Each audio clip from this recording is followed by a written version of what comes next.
Some people get in here real quick. Usually takes a couple seconds before we get. Who's going to be the first people in comment? here. Usually someone's like, First. But if you guys are just seeing this on YouTube and you haven't seen us before, every single Wednesday, 6:30 p.m., we are on YouTube channel and we're talking fishing. Fishy time. That's right, Anthony Knopfsinger. It is fishy time. Robert McGaffney? Oh, jeez. When the haters are here before some of the regulars hit that dislike button, that's when we know we are Liddy. That's right. What's Liddy? What the hell does that mean? That's when you know we're popping, dude. When you have haters, Liddy? When you have haters that are that focused in on what you're doing something really good. I love it. That's awesome. Good. It's what's that dude. Sometimes when we upload, I think people do that just to drive us crazy, though, on purpose. I think they sit there and they go, they watch and they go, watch this. No, our fans would, dude. They love us. They're giving us the like button. What just happened? They're hooking us up with the like button. The screen shut off there. Yeah, the camera just turned off. Why'd you break it? On? It says power turned off. Power turned off by economy mode battery. So is there an unplug? Why do you have it in economy mode, dude? No card. I've never touched this thing. Hey, there we go. I think we're back. It must have not been registering that it was plugged in. Sorry, guys, we lost the camera feed for a second. Because it's probably only goes into economy mode when it's working off the battery, so it must have been working off that battery somehow. Just make sure the plugs are. You gotta plug it in, Clint. You gotta plug it in. Yeah. That's my technical advice. You gotta plug it in. Clint didn't plug in the camera. You gotta plug it in, bro. It's plugged. Is that make sure the white cord that's coming out of there is going into the right place? Is it plugged into the wall? Is that a damn cheap economy camera? No, it's not. Oh, trust me, it's not. Cameron, you done arguing with kids? I wasn't arguing with him. We were just talking about that. No, I'm not arguing with him. I just think our perceptions are different. That's all. I just think that kid hasn't fished enough places with worms in enough rivers and enough scenarios, and someday he'll learn. Just like I had to learn.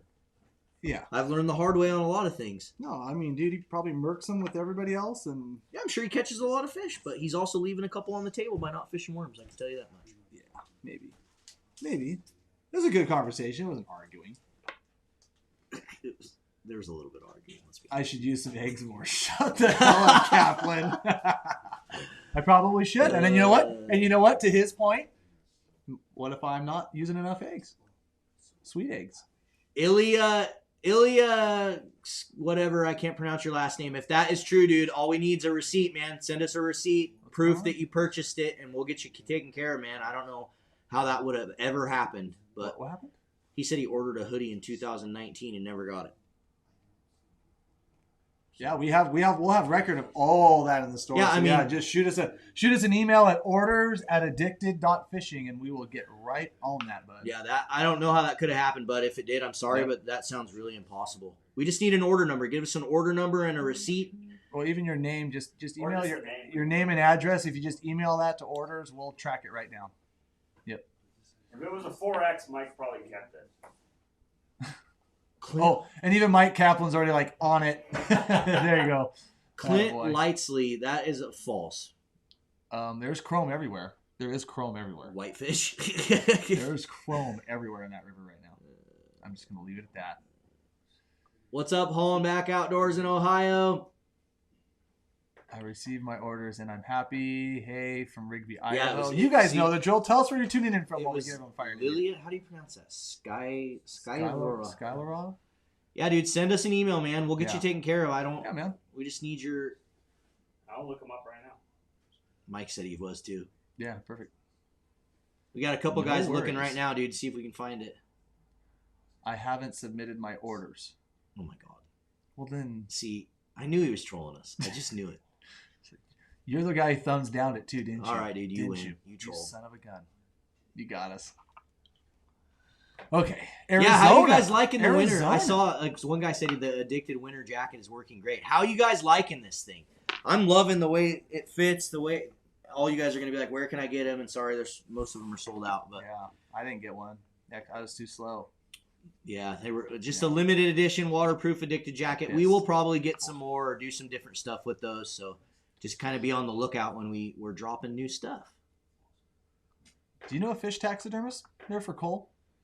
Cole messaged me about that, and I was trying to. know. So the guy who did my bass right there was Rick Leach Taxidermy, and he was really, really good at fish mounts. He was recommended by pretty much everyone I called, but he is not. I don't think he's doing it anymore. But you could try calling him and see. Yeah. I know he had some apprentice and stuff that he was hiring and bringing on to kind of take over the business as he was getting a little older. So Rick Leach Taxidermy, that's who I had that bass mounted by, and he does some solid work. So you could try them, I guess. Since I just saw that thing from the Filet Away team, I think we need to start our first giveaway. We do. And it just so happens, I think we have a Filet Away mat right Yeah, here. you got that email, didn't you, Clint? Yes. So there's that. What else are you going to do, bro? Or is that it? That's a pretty good prize. That's a third. Yeah, That's a pretty first. good prize. Who wants to win a filet away, Matt? Who wants to do that win right a now. filet away? We got 539 people in here right now. So if you guys can do us a huge favor, hit the thumbs up button, share this out there, share it to family, friends, all that jazz, and then drop a comment and just let us know where you're tuning in from. Make sure you guys only comment one time, and we're going to select someone to win a filet away fish mat. Is Dave TV? And Is Dave ready? No, are you ready? I'll text him. Yeah. now let's get him in the guest Get room. him in the green room. We got to get our fancy green room down. So, and for all you guys out there that want to purchase a filet away mat, they're actually running a sale right now on their website. You can see right there. Use code XMAS15.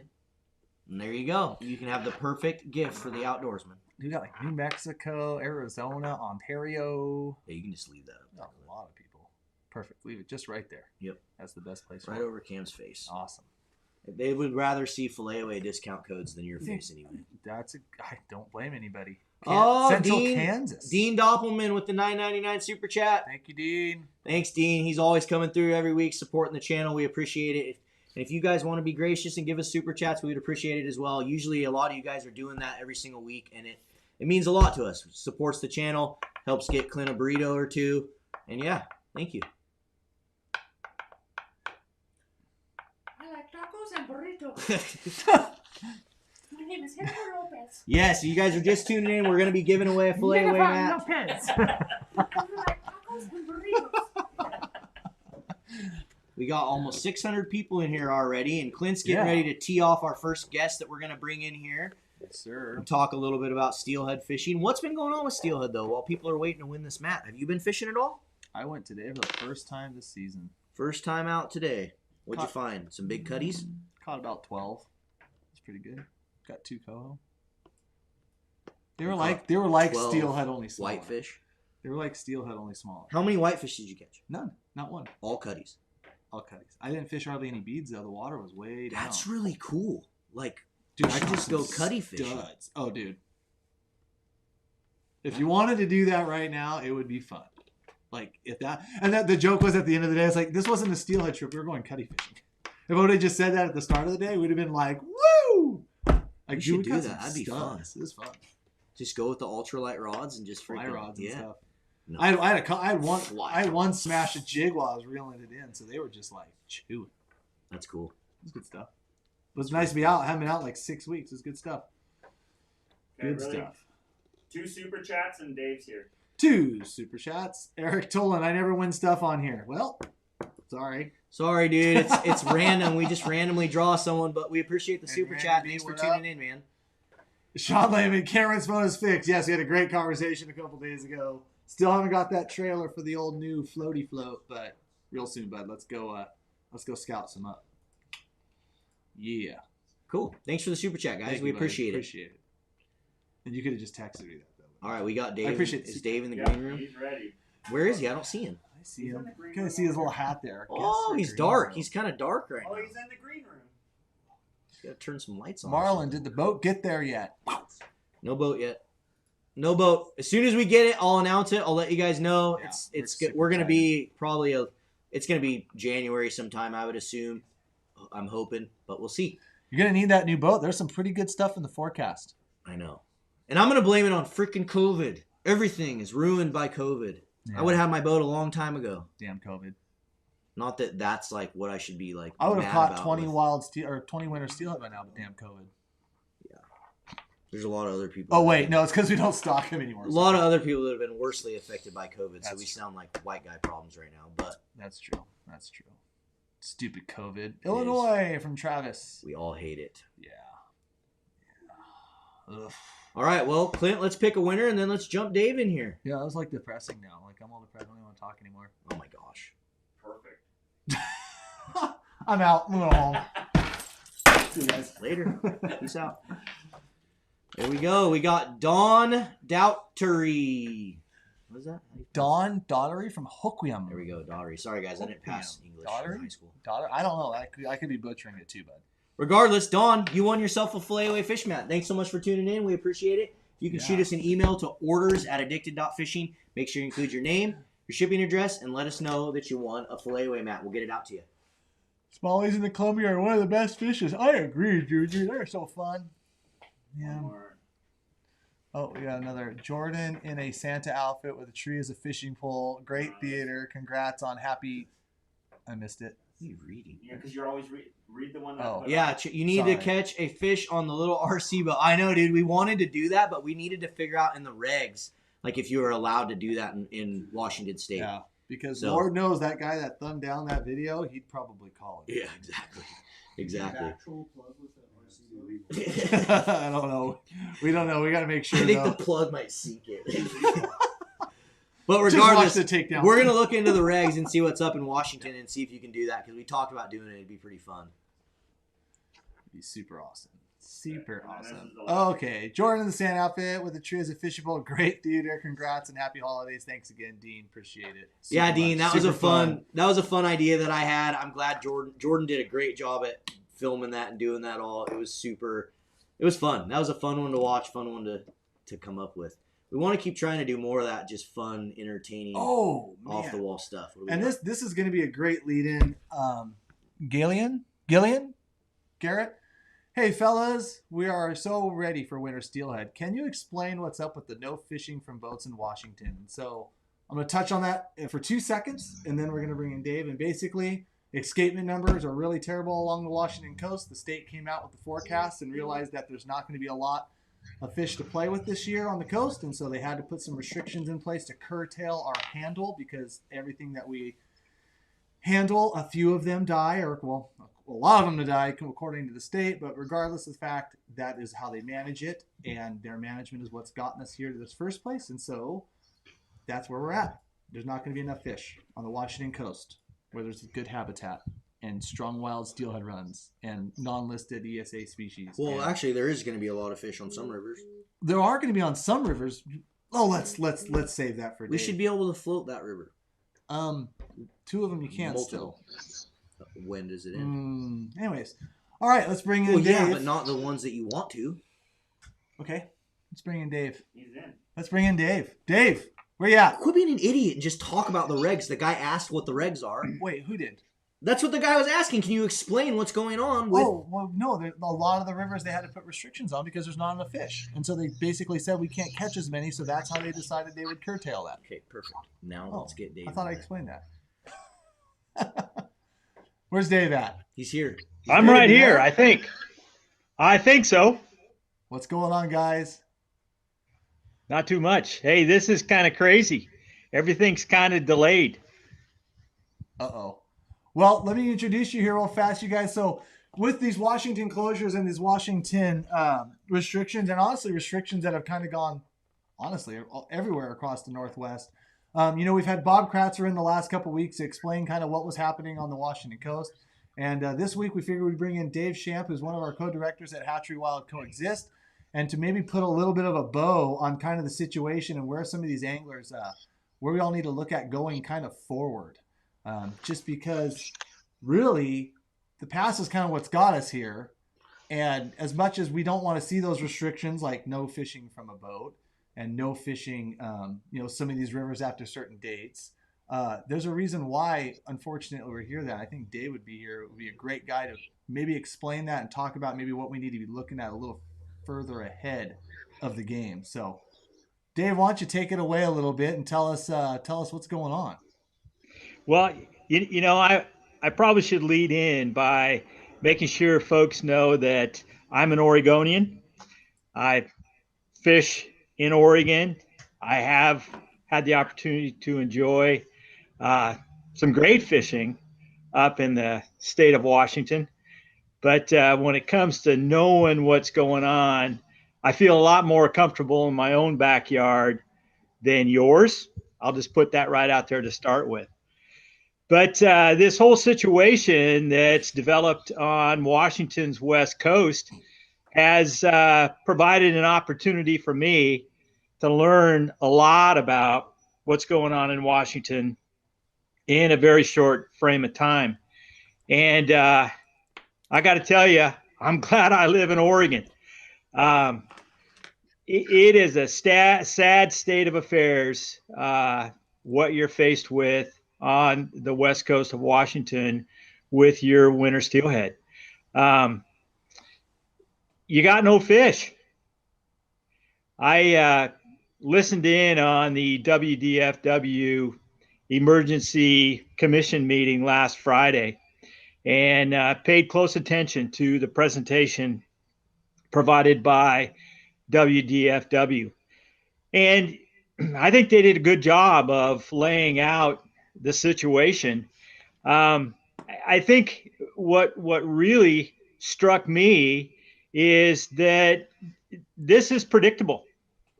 And they said that based on what they've been seeing for the last several years, what Washington steelhead fishermen are faced with today with these, what I would consider fairly strict changes to your fishing opportunities, shouldn't be a surprise to anybody, unfortunately.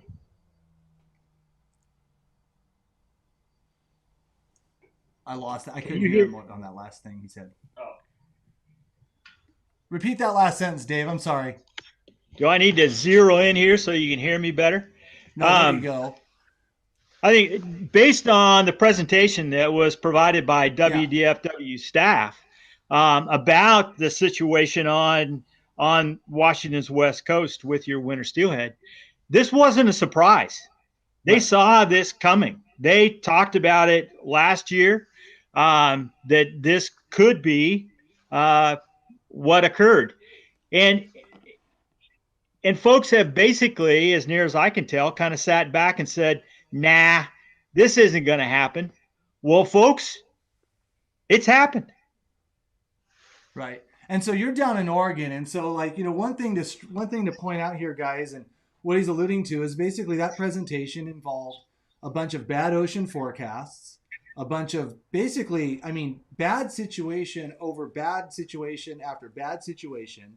It also presented in very, very good detail that, like, almost all these rivers only meet their escapement like half the time.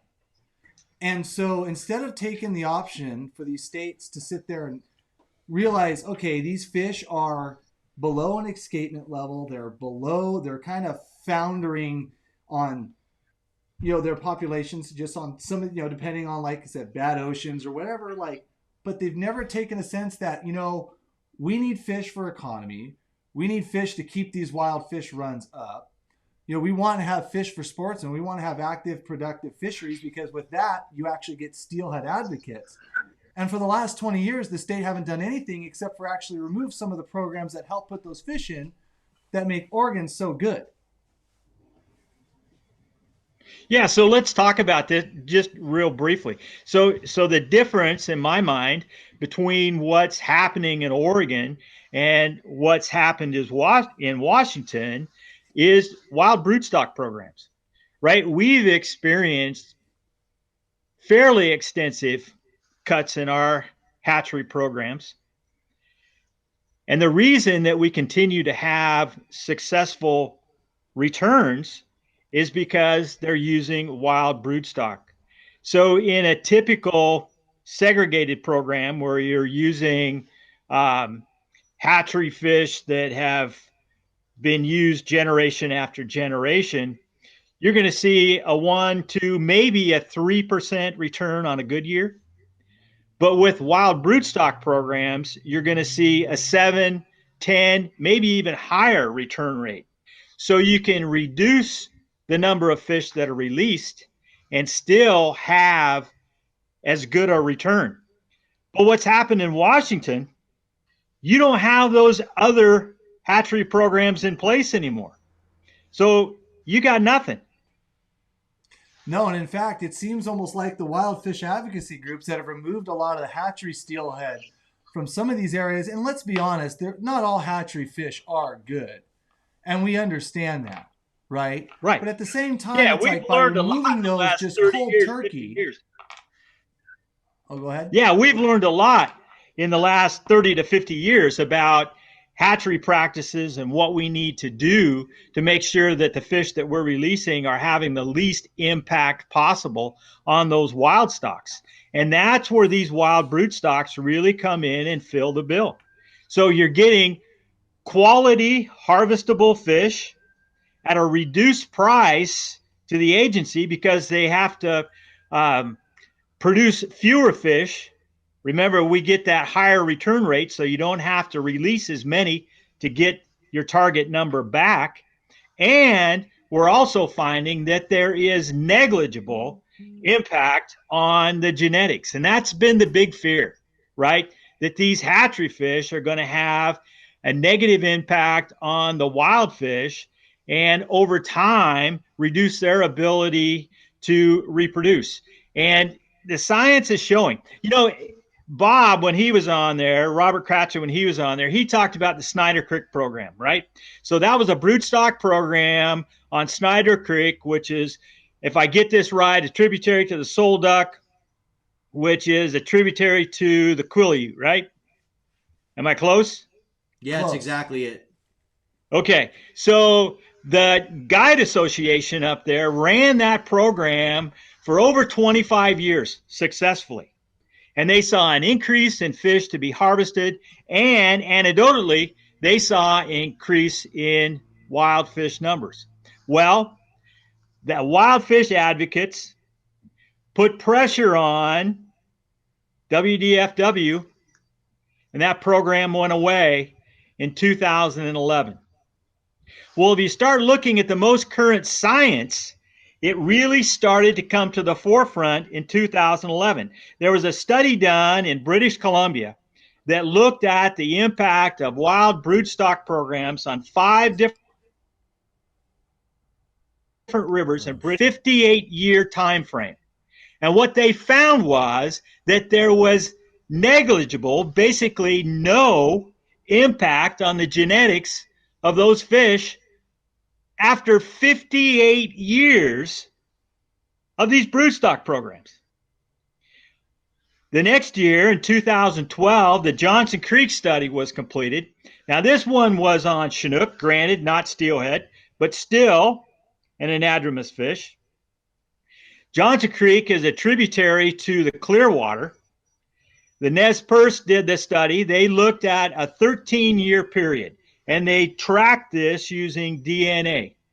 They started out with 5 pair, 10 fish, and over a period of time, increased that run to over 1,000 fish using wild broodstock programs. And they found, one, you can increase the productivity by using hatcheries.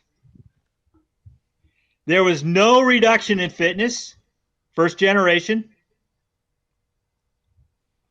And there was no difference if you had one of those first generation fish spawning with a wild fish. Let me back you up 1 second, because I think a lot Sure. of people see us use that term broodstock, and you talk about being higher productivity.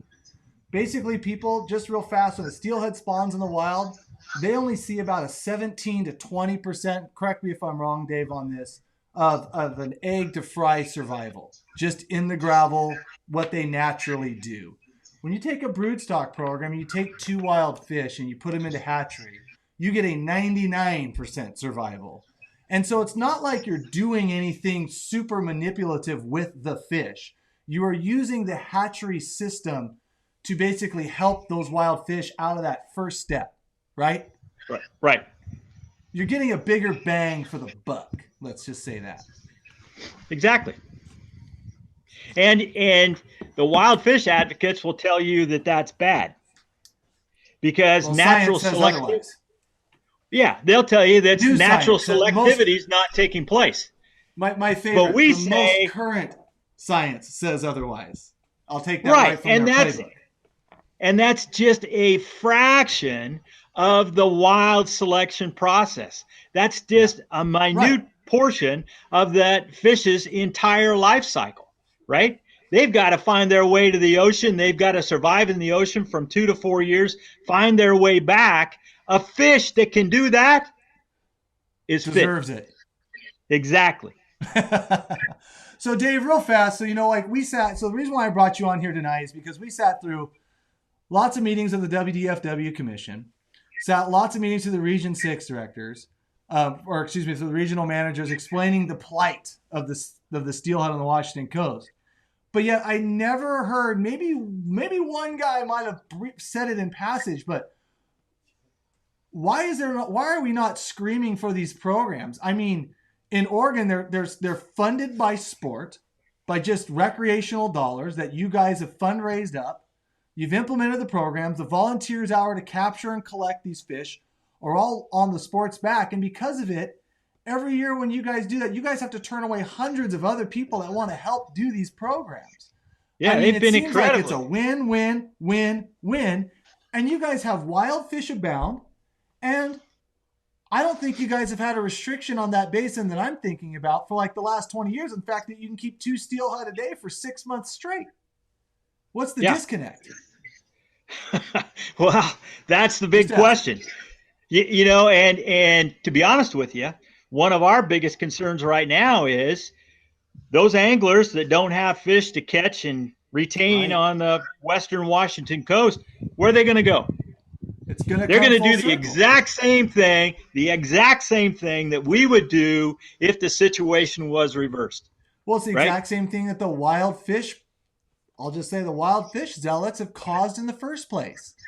Right. They've eliminated a lot of these hatchery stocks in some of the rivers in Southwest. Steelheaders are going steelheading. Like, let's be real about this. We travel across the country. We travel up north. Steelheaders go steelheading. That's the reason why we've got over 800 of you guys watching on this show tonight.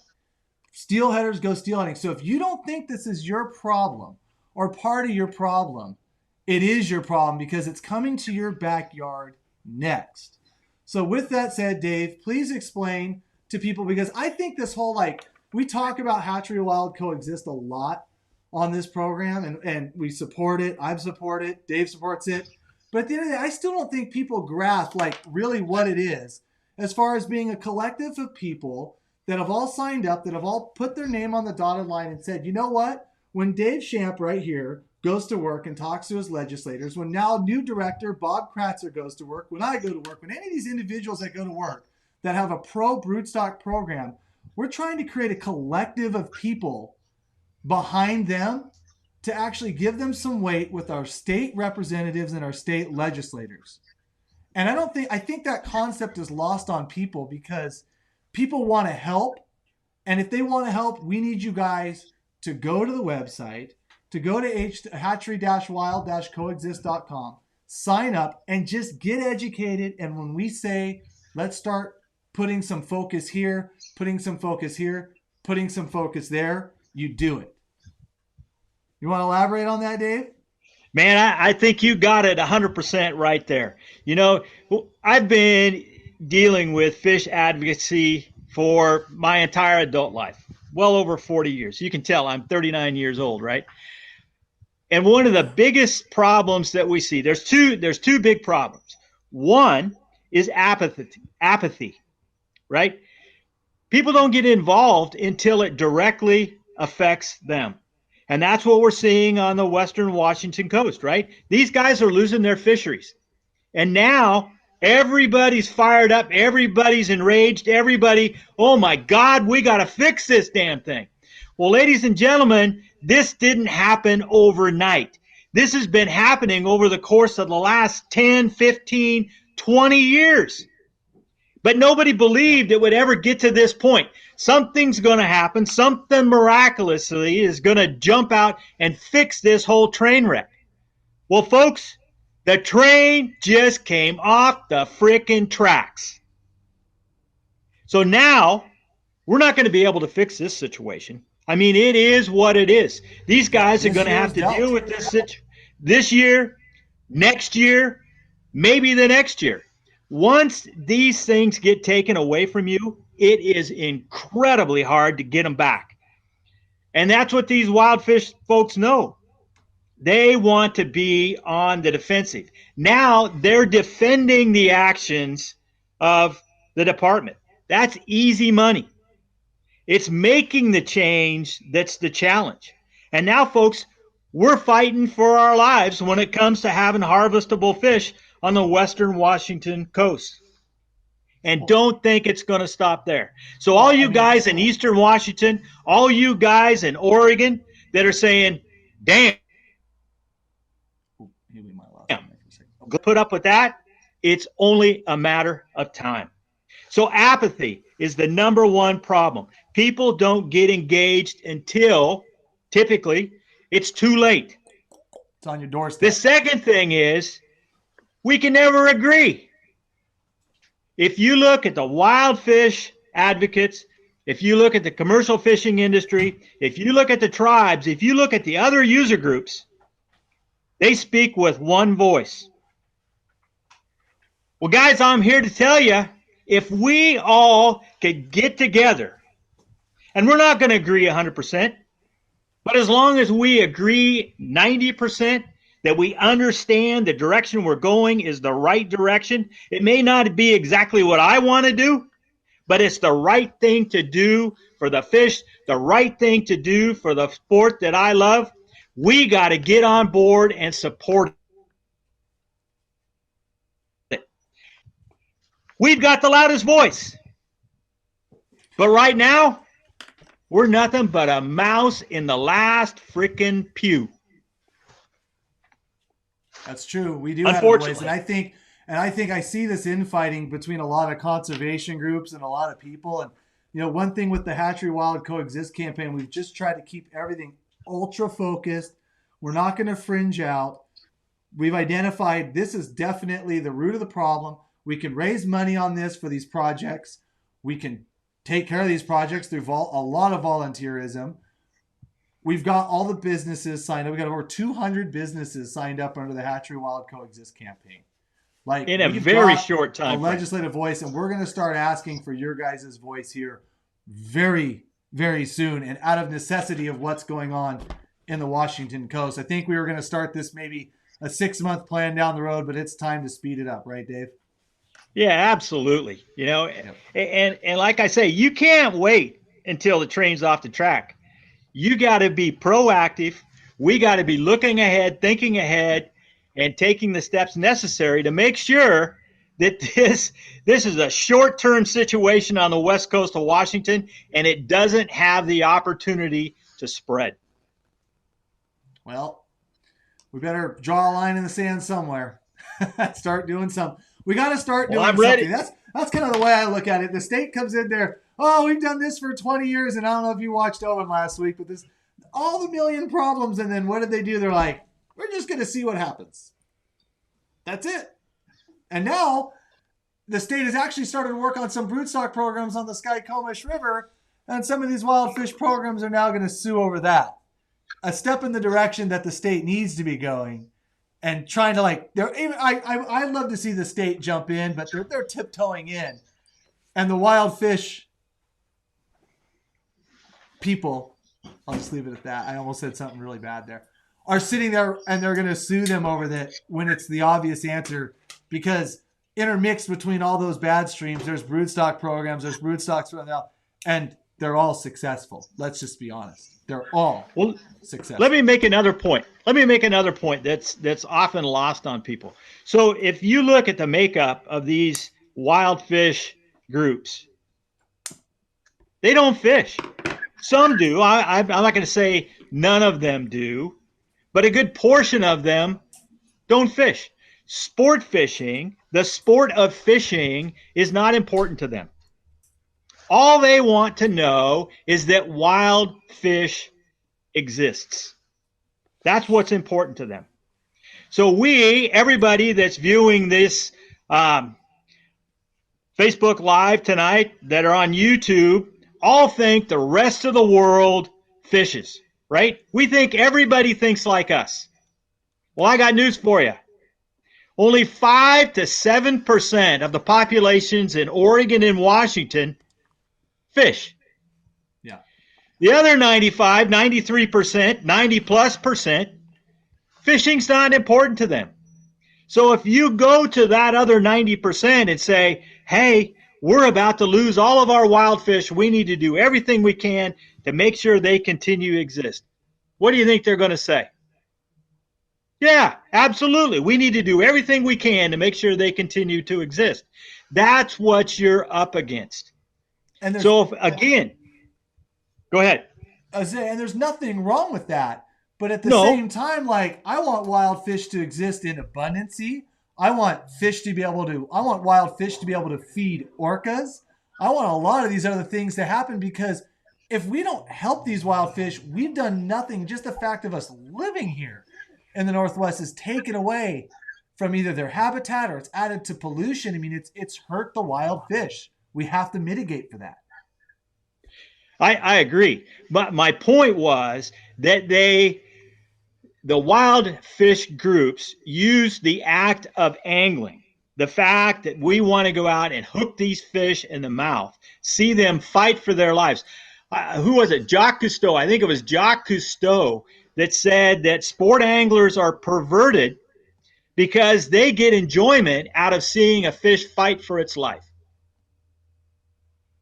And if you weren't a sport angler and you were told that, would you shake your head or nod your head? And that's the kind of mess wild fish only advocates are using, right? We as sport anglers are the best group of anglers or advocates that there are for these fish. You were spot on. We need to do everything we can to continue to preserve and protect our wild fish. But we also need to make sure that there's a harvestable. I haven't been drinking that brown drink that Owen was drinking last week. A harvestable abundance. Man, these 3-syllable words are killing me. Available for harvest. And I think that's saw a what question there. It basically said, how could you help, Dave? So why don't you give them some information here to go check out and look at, and just stay tuned, right? Yeah, go to Hatchery Wild Coexist, hatchery-wild-coexist.com, and join. Doesn't cost you a thing, right? Just sign on in support. So the answer to these kinds of situation, point blank, it's numbers. The louder your voice, the better you're going to be heard. So if we can say we got 10,000, 100,000, 500,000 people signed up in support, when Cameron goes to Olympia and says, hey, I need your attention, people are going to stop and pay attention. But if it's just Cameron and me and Marlon, I'm just seeing if he's paying attention. There you go. We got to set up. He's paying attention. It's all about numbers, right? Yeah. So go to the webpage, sign up. If you can, donate. We're 100% volunteer. Nobody's making a dime on this thing. All the money that we raise goes directly toward advocacy. We would love to be in the situation to where we could hire lobbyists to go do a professional job for us in Olympia and Salem, and hopefully that's in our future. Yeah. Go to one of those wild fish advocacy's websites and see how many people they got working for them. I looked at one of them the other day. I counted over a dozen. I think there were 14 full-time paid staff working for that organization. We're up against a huge machine. They've been doing this for a long time. Their war chests are full. They've got knowledgeable, experienced people working for them. This isn't going to be a pushover. Trust me. This is going to take a lot of effort, and it starts with you. Your support, just your name, hopefully a buck or two. And then, like Cameron said, when our back's up against the wall, we got a situation where we need to make an impact in Salem or in Olympia or at a commission meeting. We need everybody to step up, send an email. If we're in a situation to where we can actually go to the meeting in person, show up. You don't have to say anything. Just let them know you're there. And when somebody says something you agree with, raise your hand and say, yeah, I'm with that guy. That's what it takes. We got to all band together, put our minor differences aside, and get this situation fixed. We can talk wild fish stuff and we can talk anything, but at the end of the day, I like seeing results, and we know where those results are at. Thank you very much, Dave, for tuning in. Not tuning in. I'm so tired. This is crazy. Thanks so much for joining us tonight. We appreciate your insight.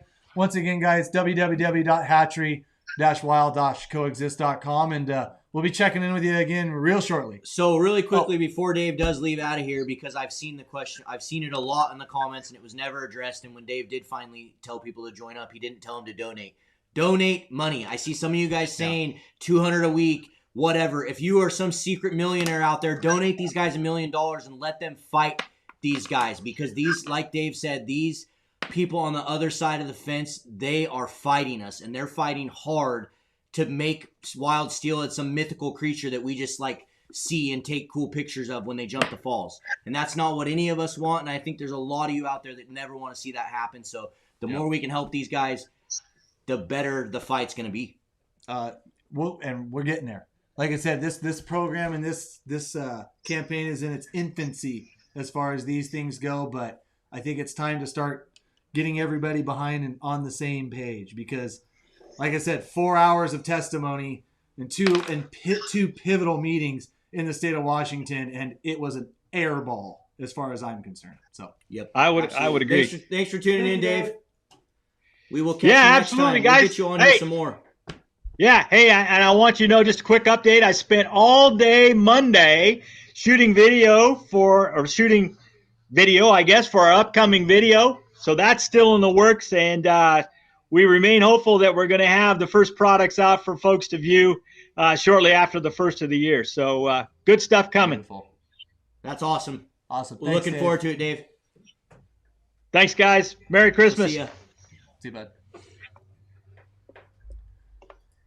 He's so right. It's so annoying. I don't talk because I'll just get mad and yell, and so I just put my head down and read the YouTube comments. You know, it's great. The reason I wasn't paying attention is because I had to ban a few trolls in the YouTube comments. That's why, just all sorts of trolly shit. Oh, I was missing them. I seen a lot. That's because I was banning them quick. A lot of these guys were like calling them out in the comments. Oh. So that's what I was doing. That's why I was like disengaged, because these guys are annoying me. Were they wild fish guys? No, it was just idiot trolls. Oh. Just your typical internet fucking welcome tough to the guys. Welcome to the internet. That's what happens when you have 800 people online. Yeah. But thank you. Yeah, everyone's saying thank you, Marlon. I missed it. I was there. I just get so like focused and just enthralled when Dave's speaking, because he's right. He's been doing fish advocacy for 30 years. And basically, we just need to build this campaign up to where when guys like Dave goes to work, he knows that all of us are behind him, and we can start some email campaign. We got some things that we're going to start doing in the works here, and taking some stuff out of the wild fish playbook. Honestly. And that's the thing. It's crazy to me to think, just to hear Dave say what he just said. Like, these guys have 14 paid employees on their staff, and we're sitting here as anglers and hundreds of thousands of us across Washington and Oregon, and we can't unite enough to get Hatchery and Wild or some of these other groups some money to actually fight for us. We need to. We need to bad. We will all spend $600 on waders, $12,000 on freaking drift boats, $600 on rods, but $20 to a group that actually advocate to actually put some damn fish in the water for you. Is crazy. I'll touch on this one. So many people on this chat saying like, F them all, break the law, do whatever you want. This reflects so poorly on us. I wish Addicted would shut that attitude down here on their show. And I think Marlon was just doing that for the record. Yeah, I was and trying second to... off, and it is very easy right now to have that attitude and be angry, right? And there are those individuals that are going to go out there and probably do those said things. And we're not advocating for that at all. The whole point of bringing Dave on to the show was to have people start looking ahead. Because, am I pissed about this too? Yeah, it doesn't even affect me on any of the rivers that I fish. But guess what? I have fielded calls from 8 to 10 guides this last week talking about the rivers like coming down here just so they can freaking make a living. And I don't blame them one bit, and I welcome. Come on down. The cards that were dealt to us this year were because of what we've done in the past, and that's what got us here. So we're trying to focus everyone's attention, be like, look, we can be mad about this stuff now. And you're right. I do have some of the same attitudes as those individuals that are expressing it, probably not the way that I would express it, but we hear you. We don't necessarily advocate for doing anything illegal. We've got to have a conservative approach to this year because the numbers are going to be down, but maybe let's start taking a step in the right direction and start focusing our attention to the right direction so we don't have to be here next year. Yep. Cool? Like, we cool? We square?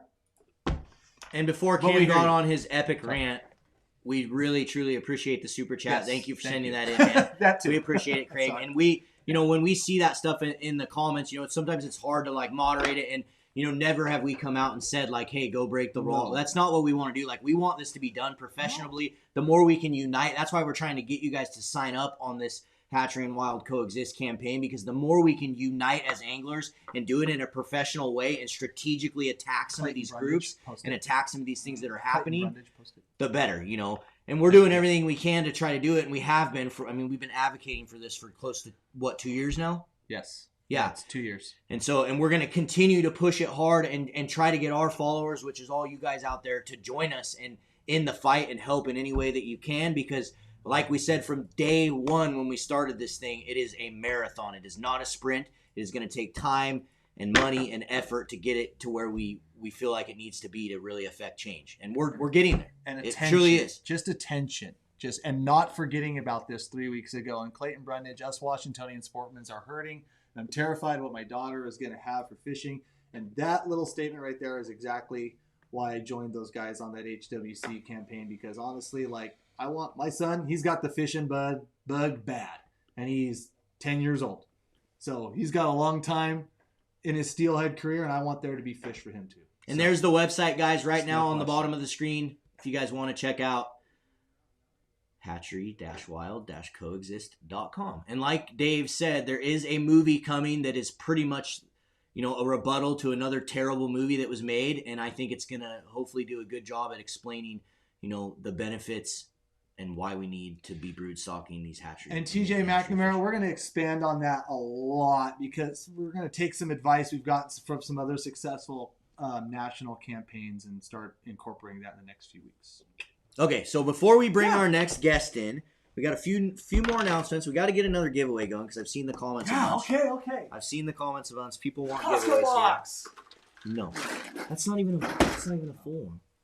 But there is one. It's right pretty here. full. There is one right here. That's a good idea. No, I'm kidding. You don't have to do. Don't. Giving it away, boys. No. Wait till the end on that one. Nope. We got Addicted Winter Chrome. I teased him into it for you guys. Kit. Addicted Winter Chrome Kit from Costco. If you guys didn't know, these are available in a bunch of different Costcos all over. Clint, do you still have those locations that you can pull up of the Costco locations? Yeah. We got to talk so, about it. We'll pull up the locations where it's available. I know you guys have been hammering me. I've seen the question everywhere, like where it is online. Unfortunately, with the state of California, a lot of Costco stuff ships out of California when they do their online sales. And, California's governor has some really strict, crazy, dictator type rules going on where they live in California. So a lot of stuff can't happen. And then on top of that, there is a lot of crazy outbreaks going on right now in California. So Costco's doing everything they can to try to get these kits online so you guys can buy them. So as soon as they're available online, I will let you know. But until then, there's the locations right there on the screen where you can get the Addicted and if you don't, Winter Chrome Costco kit. And I think a couple of these locations are sold out completely. Like I know Vancouver, Washington over here on the west side of Vancouver is completely sold out. But it sounds like East Vancouver has some. Right. So I just want to say something. Do not yell at the store manager if you go to one of those Costco's lists and you expected to find the Addicted products there.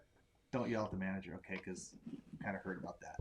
So not yell, but don't, just realize like those are the places that were allocated, what they're allocated, and some are sold out. They're trying to move some product around to make sure those stores stay fulfilled. And I can tell you what, the next time we come out with a kit, we'll make sure it's expanded and get all the Yeah, Costco. we'll get it in more stores, and we've been taking all the notes. We've seen a lot of recommendations for the fans of how they'd want to see it change, what they'd want to see in the kits. So we're going to try to do everything we can to make it on the second variation of this. We will make some changes to it. But what's cool about this kit and kind of the reason for it is, if you guys see on the front of here, and we can go to side cam real quick and point to that little thing right there. If you guys see right here on the side cam, that is a QR code.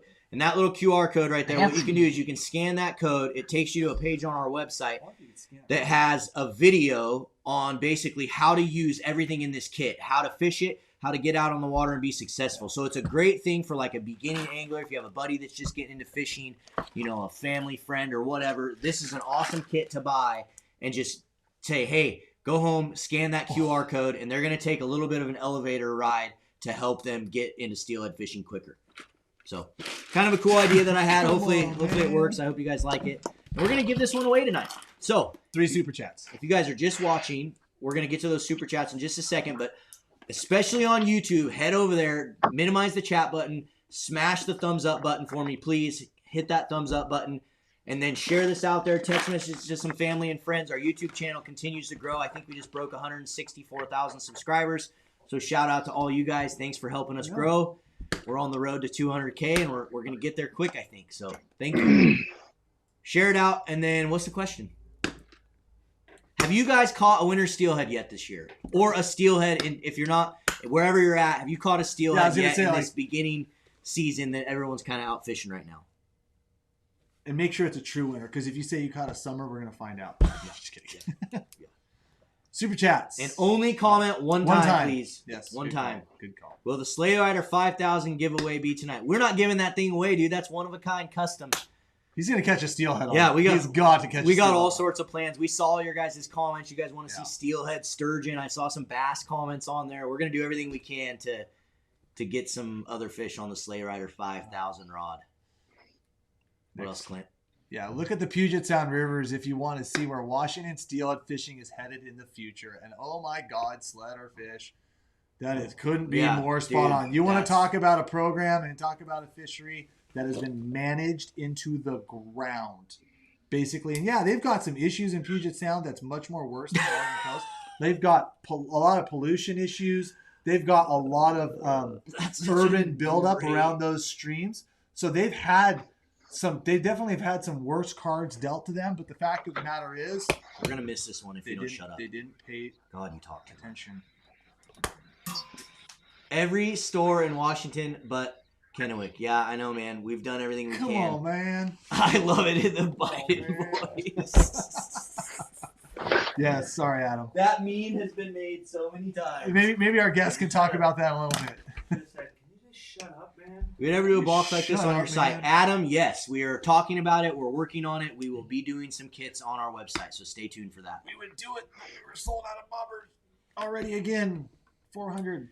Late to the party, but all the steelhead and salmon in Michigan are hatchery, and they are doing great. A lot more fish up here than at home in Idaho. Keep up the good work. Yeah, Joe, I know, man. You can take a Northwest steelhead and stick it in a non-native environment. Poof! It blows up. I don't know. But they're hatchery. Kind of like chili, too. Yeah.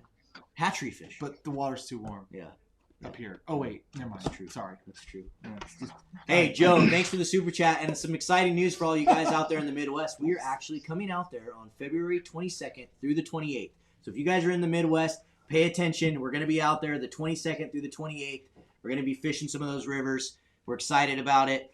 We'll see how it goes. First time out there. It's going to be fun.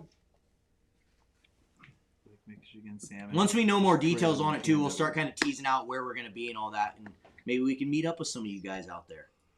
That'll be fun. Whew, big yawn. Is that all the super chats, Clint? Yeah. All righty. So, a couple other announcements quickly before we pick a winner for this winter chrome kit here. I agree there, bigly. Rootstock programs are huge. So we came out, as last year, we came out with red haze with a white tail, and then we came out with red haze with a black tail. And because of that, I discontinued a worm. And I discontinued what we used to call red pearl. And I got so hammered, not by all you, but including all my friends. Literally everyone was like, so pissed off at me because I got rid of Red Pearl. So we brought Red Pearl back. We changed the name of it. We're calling it the Redemption now. And Still the same one, man. I just wanted to show you guys. Right? It's Red Pearl, and probably Cam, you can get a lot better look at it if you hold it in your hand like this and then hold it really close to the camera. I think last time that was working good. Get it super close.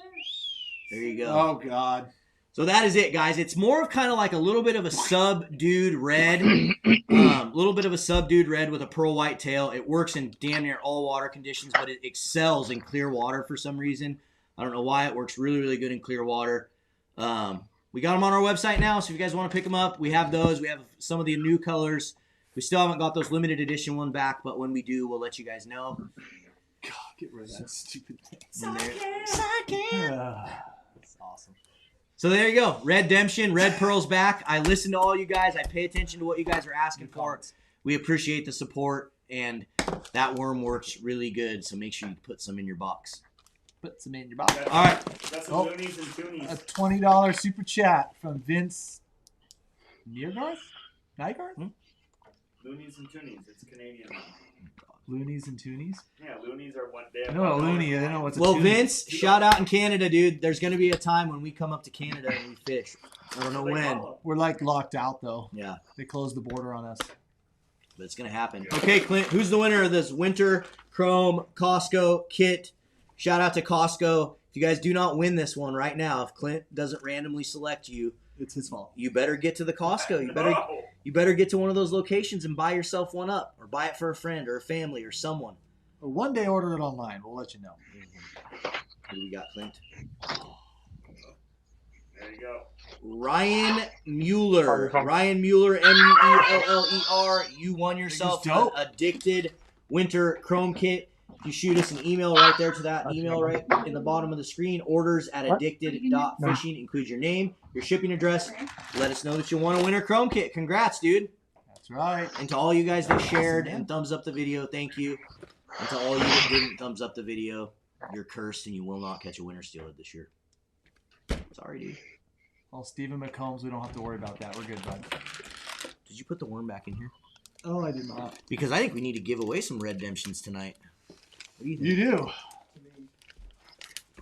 You do. Get out of there. You just gave one away. Get out of there. Yeah, you ready? I think we need to bring our guest in. Just because. Falling asleep. I know. What? Did he fish this morning? It's not like he did anything important. I don't think he does anything important. He's only like saving lives and killing walleye, and which is actually saving salmon lives because they all eat all our salmon, right? Right, TJ? Hey now, tender subject. Tender subject. What's going on, man? Why don't you introduce yourself real What's going fast on? here? Hey guys, I'm TJ Hester. I am the C Squad for Addicted Fishing officially. So anytime they need a fish or a whipping post, that's me. Whatever, dude. I can tell you this, if TJ lived it'd be dangerous. closer to us, he would not be C Squad. He would be like A+ squad. Yeah. How does Buoy 10 work every year? It's like you call me up in a panic. Where to go? Where to start? Then you show up, and then I just follow you around. That is such a lie. I got my butt kicked No, to me it's for a not. couple days. It's like, damn, he's got So- another one of them stupid 360s again. So we got TJ on the episode right now, and we got all you guys on YouTube. Who wants to see more TJ on our YouTube channel? If you guys know who TJ is, you've seen some of the videos, comment below. Let us know if you guys want to see more TJ. And I'm seeing Team some C OG Squad. Eastside Grind Hashtag. comments coming in. OG. Yeah, TJ is a hardcore OG. What have you been doing I was lately, actually man? telling this story to someone here recently, how I think I might have been one of your first sponsors back in the day, Yeah. back when you guys were a lonely Facebook group. Think about it. Like when I was with Yakima Bait, I must have been one of the very first ones with you guys. I don't remember. I think that was back, Yeah, so like, it all when we started- were thinking about like trying to bring guides in, like and like have like an actual like advertising fee or something. No, what did you do? Give me some send me some Mad Libs or something. No, remember, so I made a meme of like Jaws or something, like biting, I don't remember, like a maglip, right? And then you came back with like the Lion King one that was actually professionally done.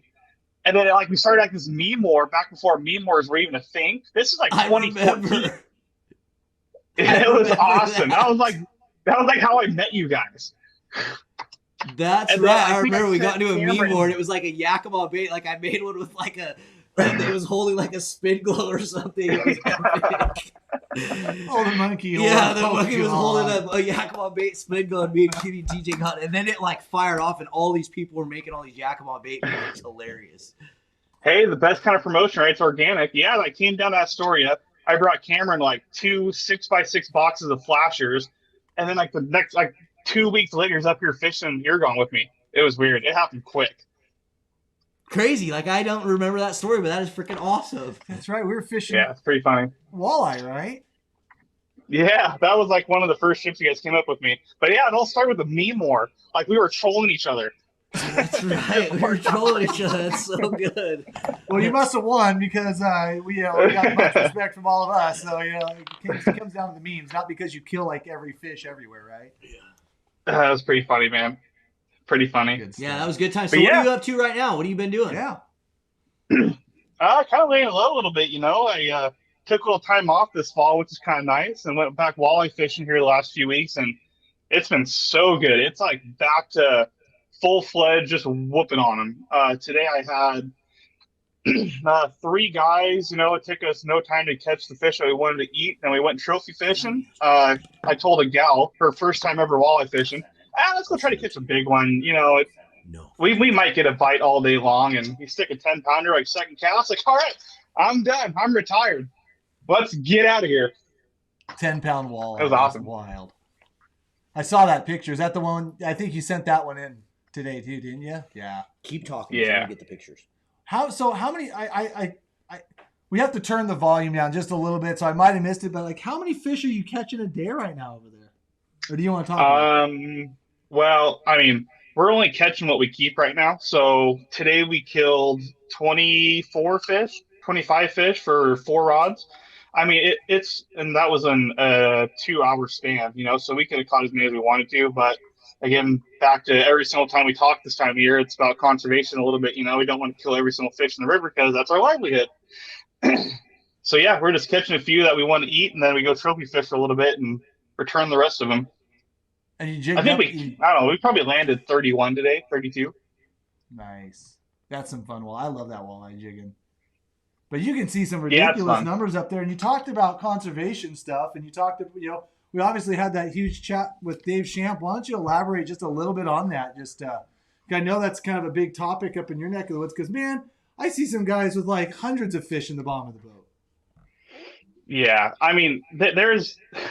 I always get crap for saying this, but no one's ever said, "Man, my fishing guide was really smart," because we seem to shoot ourselves in the foot a lot. I mean, killing hundreds of fish a day, and then those are also the same people that are like, "Oh man, we have no fish to catch. I'm gonna start advertising trips for $20 a piece because we're not gonna catch anything anyways." It's a vicious circle that baffles me that we have such short-term memory when it comes to conservation and outdoors. I mean, we have fish in the system right now, right? We haven't had them for a couple of years. So remember we talked about years ago how most of these fish come down from upriver. They get washed down to us. So we get a flush of fish in. Let's just go kill them all the first 2 weeks that they're here and have nothing to fish for the next year and a half. Dumb. Whatever. Well, I mean, that's good I'm not a for the scientist. Oh, I'm kidding. Well, that's why That's the it's Lord's work. crazy to me that they're even they basically they're doing that to try to protect salmon smolt. But it's like, how many salmon smolt do you think walleye actually eat, TJ? Do you think it's Oh, like a gosh. substantial amount? If you asked me 4 years ago, I would have said I don't think they're part of their diet.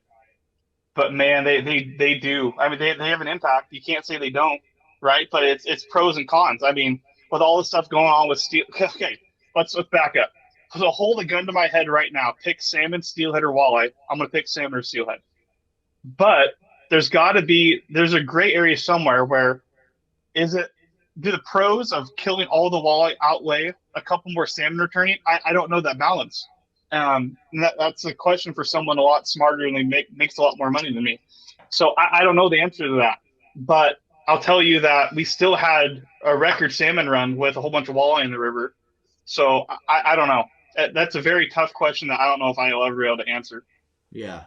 Right. I mean, at the end of the day, just put more hatchery fish in the river. We can have both walleye and salmon and steelhead. You're saying if you put more fish in the river, more come back? That's weird. Actually, here's another one, that another jab at the wild fish zealot that I didn't take with David. I don't know if you were listening in, but we were talking about when you remove hatchery fish, you put more pressure on the wild fish. But, the state has also spent 30 years pumping out scores more hatchery fish than they do now, which has done really, really great wonders for the stuff that actually eats them. Cormorants, sea lions, and to a certain extent, probably piscivorous fish like walleye. And then you remove the hatchery fish, but last I checked, those animals are still going to eat. What are they eating? You lose that buffer effect in there, don't you? Yeah, no, you're absolutely right. No, I just kind of wonder about that a little bit, just because, like I said, I see those numbers going up and up and up. Then we take the hatchery fish, but those numbers seem to keep going up and up. Still up and up and up. I don't know. They're going to eat. Well, here, we'll let you guys in really quick before we jump into the next topic with TJ or whatever we're going to ask next, and we'll show you guys a little sneak peek of what he's been up to here. We're going to throw some pictures up on the screen here. Big. Look at that. There's a little tasty guy. Oh, he's on an addicted walleye spinner, huh? The death spinner. Yeah, those are pretty wicked, man. Yeah, I mean, you may have helped design a few of them. Dude, I'll tell you, I threw a fit this morning because the one I picked up, I thought the blade was backwards. I was like a 5-year-old at Toys R Us, man. When you said I couldn't buy that Play-Doh, I was livid for a second. I was wrong. But it's not. It's fine. It's correct. Okay, good. Well, it looks correct. It's in a bunch of fish's mouth there, right? Dude, I threw my hat and everything. It was great. Jesus. I was like, yeah, don't consult on me of these ones, huh? Way to go, guys. Oh, whatever. They got it. Wait, did you already show the big one? The big fish? I missed it. Did you show the big one there, Clint? I don't think I saw Yeah, it was on there. You even got video of it swimming away. Boom, take that, walleye enthusiast. What colors work best, TJ, when you're jigging? What do you find works best? Well, Greens and you only yellows? gave me 2 colors. I didn't have much to choose know. from, Marlin. I'm talking about on any of them. Just in general, what colors typically work better when you're jigging walleye? Well, all the things that they eat are silver, so primarily silver. Silver. I like it. I mean, between salmon, smolt, and those delicious wild steelhead, and the chartreuse all these fish are eating shad. Yeah, there's a lot of perch too, but they didn't have a very good perch spawn last year. The year before, there was a lot of perch in the river. We went to the perch hole for a little bit today and caught a few, but you can see a perch in the background right there. But yeah, I mean, every fish is kicking up shad smolt, not salmon smolt right now, but shad smolt. A lot of them. So yeah, silver is really good. Cool. What's your little trailer? What trailer? One little plastic on there. I don't know what you're talking about. Okay. Your forehead looks moist. Oh yeah, dude, check this out. What is he doing? Hang on. Can you even read it? Pre-moistened. I saw that when I was getting logged on. It was pretty funny. No, so it's just a fluke. I mean, there's any kind of design that's sleek and slender that will slide through the water good. We don't get paid by any of them, so I'm not going to mention any names. So there you go. No free ads. Take that. Take that. I love it. People are commenting it in the comments. I can't even read it. I don't have my phone up. Yeah. Oh, yeah. Have you ever tried using a worm trailer? Like a plastic worm, like a addicted steelhead worm? Oh, I thought about it today. I should have. It would work so well. Yeah, you should try it. I was curious. I sent you a bunch of worms because I'm like, I wonder if you could use these as trailers. Dude, that'd be sick. Well, we don't have steelhead up here, so I can't use it on those. Yeah, definitely. Exactly. Wait, didn't you have a couple of mouths up there that you can steelhead fish? Mouths of rivers? Yeah, I lied. It's actually been pretty good this year. I don't know why I said that. I'm sorry. Yeah. I was gonna say. Oh, so what else is going on? What are you doing the rest of the year? Are you pretty much walleye fishing until when, or for a really long time, or what? Yeah, so spoiler alert, they closed down Canada, right? So all like the trophy fisheries that say they're as good as the Columbia, which you're not, deal with it. They have to come west. So I've been getting a lot of guys from out of town again. Most of my groups this time of year are from like the Midwest anyways, but I have a lot of guys from like Michigan doing the whole asking a random Facebook group on who you should go with. So it should be interesting this year. It'll be fun. It's amazing how many guys we take to like salmon fishing from the Midwest or whatever. They're out here for, either to fish, vacation, work, whatever, just in passing. And you tell them, I'm like, oh yeah, I got TJ. Like he like guarantees like 12 to 16 pound walleye like every single time they go. And they're just, what? He doesn't guarantee that, but he catches a lot of them. And he's like, what? What do you mean? He's like, the biggest one I've ever got's like 5 pounds off this lake that I've done. And it's like, oh man. And then I pull out the phone and be like, oh, look, TJ got this one. You got this one. You got this one. And they're amazed by it. Dude, so funny story about that. Not a lot of people know. No, and you know what? Like 4 years ago, when I was pretty fresh and young in this whole walleye guiding game, I would have said like, oh yeah, everyone come out here. I was advertising the heck out of it. And now it's kind of like, man, it's pretty sweet to have it to ourselves a little bit longer. We're just keeping seeing those Minnesota plates out there with binoculars on us all, so it's going to happen soon. But yeah, it's going to be cool, man. Yeah, wow. And dude, they're like, I mean, it's like you follow TJ up there one time and for a few days, and he was right, and everyone's like this decked out Lund boat. I mean, just decked, and then you can see the plates, and they're just on the sleds the whole time. It's hilarious. Oh my gosh, dude! I had this guy. You were out there for that trip where we were making some passes in this trophy zone, and we caught like a 12 and a 13, like in like 2 or 3 passes, like back to back. And his boat pulls in and ends up getting, I think they got a 14 also. And you take 2 hours worth of photos. I see like on a random guy's Facebook shared it, right? There's probably like a mutual friend between like 7 of us, right? Anyway, so it's crazy lineage, right? So. And the comments were like, that's the biggest walleye I've ever seen. And, that it'll never happen again. Like, oh, that's crazy. That guy followed me to catch that. That's pretty wild. Yeah, you just handing out gifts everywhere, TJ. That's this. You're a yeah, here you go. Here's your fish of a lifetime, right? Yeah, so this gal today that I had, that walleye we caught, I think it was 31.5 inches long. And I was joking, like, yeah, how I know you're not from the Midwest? Because you're not even the slightest bit excited right now. Back there, they would be jumping up and down. It's pretty funny, man. It's like a 25, 30 pound just stud salmon. They're just like, eh. And you're like, well, you might as well quit right now. That's probably not going to happen for a while, if not bigger. No doubt. That's great. That's great. I'm reading some crazy. Well, what are you going to be doing for Springer season? Are you going to hang out up there? Are you going to come down this way or what? We saw some decent forecast stuff. You excited about? I don't know. Every year I say I'm never fishing Drano again. And last year was the first year I didn't fish it. And I think I added like 3 years onto my life. It's kind of cool. Like, my blood pressure is not like 190 systolic anymore. Dude, that place just kills me and drains me.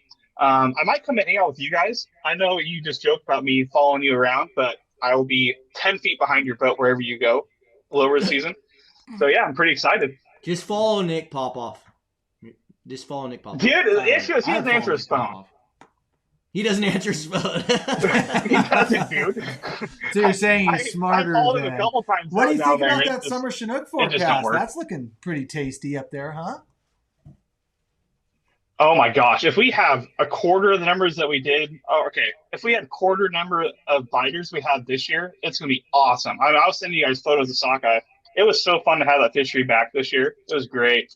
It's so underrated too, because I know you guys have great summer fisheries over there, but dude, we just womp on them over here when it's good. They're going through a Capri Sun straw width. You know what I mean? It's like every fish in the Congo line. Like, all right, which shrimp am I going to bite today? Yeah, but you see the forecast was like what 154, 156,000 over bond. So is that going to be a fishery? I just wait for you to tell me what the forecast is. It just came out. Like when? Like a couple days ago? Yeah. Oh, sweet. I'm excited. That's enough to have a good fishery then. Oh yeah, I mean, Yeah. anything over, I can't remember what the number is. I'd lie if I told you I knew what the number was, but like 1,000 a day over the dams, dude, we're gonna whoop on them. What about Have you sockeye? seen that What do Kirby they say? That's troll what I'm up there? saying. Sockeye is like 154,000. Now that's probably not enough for a season, honestly. Yeah, I was gonna say that's low. Sockeye? But hey, good news with That's sockeye is terrible. they've never Hey, been they've within been wrong like before. 90,000. What did he say? They've never been within like 90,000 of prediction. They have no I idea know what they're doing. they're Like, wrong on sockeye here every you go. time. I will predict what the sockeye is going to be. Oh, that's the number. I mean, they have no clue. They have no clue. Why is that? Why are sockeye hard to predict? I don't know. It's I don't know. They're small. I don't know. They're small. The sonar doesn't Harder work to as count. we need the dartboard like TJ. There you go. That's what it is. Perfect. Oh man, that's terrible. That's no sockeye fishery for sure. I think it's right there on the cusp. It's definitely not. It's well. I mean, think about it. It's a 1% impact across the board for sockeye because we kill wild sockeye. So instead of Snake River 3,000 sockeye. fish to catch, it's only 1,500 below Bonneville. Or I don't know how they divvy that up. So yeah, it's not. Doesn't seem like much, but Last year was awesome. It was last so year- much well, fun. we had over 380,000. It was so fun. They were just getting smashed in the lower river. Mhm. It's good. Yeah, that stuff. didn't take But- you guys very long to figure that out. But we got 70. Shut up. No, We I'm got serious. That wasn't even He is sarcastic. ser- He's not. He is serious, actually. We got to catch him. We got to catch him before you get a chance at him. But 77,000 summer Chinook forecasted. Last year, their actual was in the 60s. Yeah, that's pretty sweet. I'm excited. That's some pretty. Hope you guys let some dumb ones go through. That's gonna be fun because And that's June 16th, generally, Yep. Mhm. in the lower Columbia. If you guys like just stay away from killer fish and super baits, we'll be fine up here. But if you guys run those, we'll probably F. Yeah. You know what I mean? Always see those plugs wiggle, buddy. Ah, I'll be smashing them. yeah, on I'm definitely wobblers. following you this summer down there. They will die. When does that even on open? Wobblers. What's a wobbler? Yeah. Piece of metal. I don't know. I can garage sale you about 500 of them if you want. Hold on, give me a second. My kid just woke up. My wife's pissed. Going downstairs. All right, we're going. Hold on. We're going. You know what my funnest thing to do Real is life when issues. trolls get on the channel? Like a lot of these trolls, what they'll do is they'll create a name, then you'll ban them, and they'll create another name like really fast and get right back on. But what the funnest thing to do is like it's instantly when you see me, just ban them again, and you're like, wow, you just wasted like 15 minutes of your life, dude. I love it because now you're gone again. Go. Oh. Hey, I'm Hey, back. you got. Isn't that like the art of trolling? You got to be like discreet, and you want to try to get your shots in because the platforms wherever you go ban you. So then you name yourself, "Hey, I'm back." He's It's not gone. like a dead giveaway. He's gone. Hey, guess what? And now you're gone. Here, word of advice: go be a little more secretive next time. Oh, good stuff. I'm catching him again if he comes back. Oh my gosh. This didn't These work. guys want to see a giveaway. All right, we're gonna do here. We gotta do a giveaway with TJ. How about We're gonna that? give away a pack of the new Red Demption worms, and then we're also gonna give away a pack of one of the limited edition colors. But I can't promise you that all 10 worms are in here. Like we might have stole a worm or two out of it to cut them. So potentially maybe like an open packing. But they're limited edition, so it's good. It's good. Go side Yeah, cam. they might be limited editions. Sidecam, serving it up. So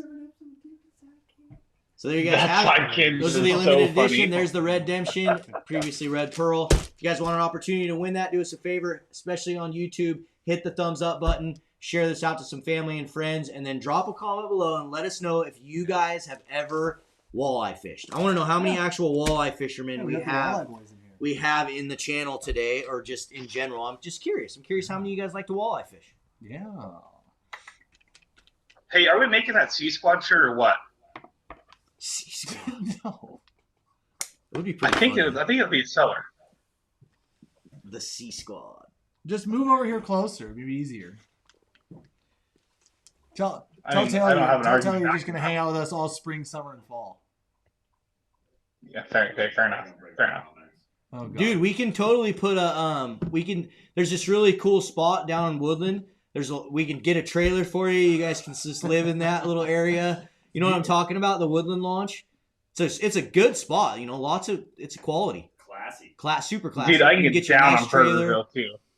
Great bathrooms. Yeah, great bathrooms there. They sell a little fishing gear in there.